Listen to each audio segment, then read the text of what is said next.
जो इन कांग्रेस भाजपा को मजबूत के लिए अपना धर्म समझते हैं, उनका कहना था कि इस काले कानून का बेशक विरोध करो, मगर भाजपा सरकार और मोदी जी का विरोध मत करो।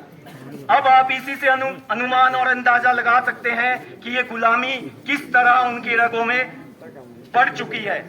आप बताइए, जो देश के प्रधानमंत्री होते हुए, पूरे देश की जनता के प्रधानमंत्री होते हुए, सिर्फ एक वर्ग के लिए कानून, नीतियां, योजनाएं लागू करेंगे, तो क्या उनका विरोध करना जायज नहीं है?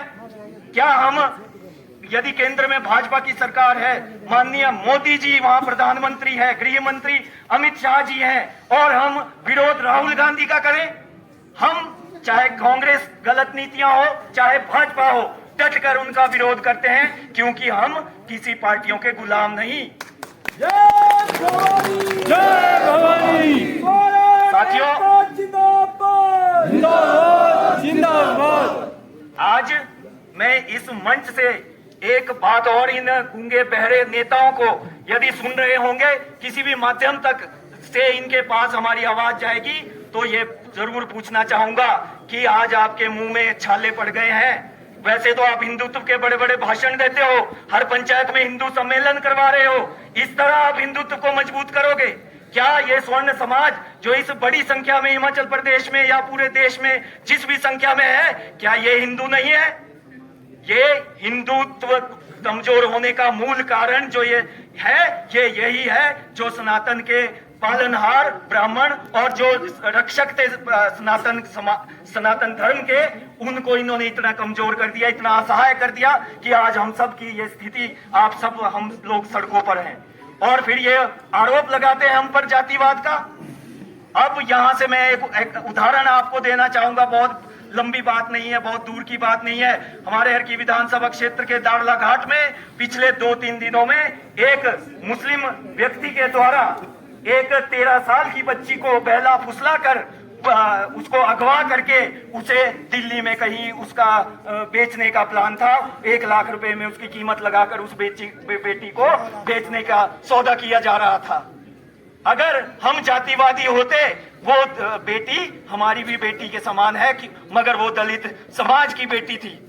मगर हमारे देवभूमि क्षत्रिय संगठन स्वर्ण मोर्चा के, मैं उन लोगों का नाम यहाँ लेना चाहता हूँ, अभी भी यहाँ होंगे, अगर आ सकते हैं तो सामने आ जाएं। आप सभी लोगों को, हमारे बलदेव ठाकुर जो दाड़ला घाट में ट्रांसपोर्टर भी है और अंबुजा फैक्ट्री में कार्यरत हैं, उन्होंने इस मुद्दे को बिल्कुल गहनता से उठाते हुए उस व्यक्ति को दिल्ली से उसको घसीट कर लाकर आज दाड़ला घाट में बलदेव भाई हमारे सामने हैं।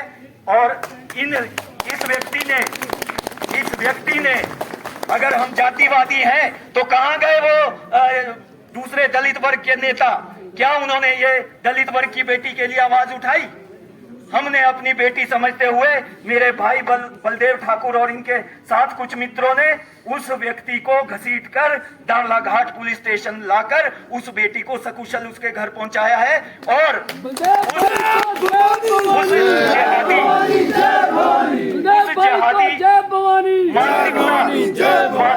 उस युवक को, उस पर पॉस्को एक्ट और अपहरण का मामला दर्ज करवाने के लिए इन्होंने दबाव बनाकर वहां दाड़ला घाट थाने में उस पे वो मामला पंजीकृत करवाया है। ये है उदाहरण हमारे सभी वर्गों के लिए लड़ने का जज्बा।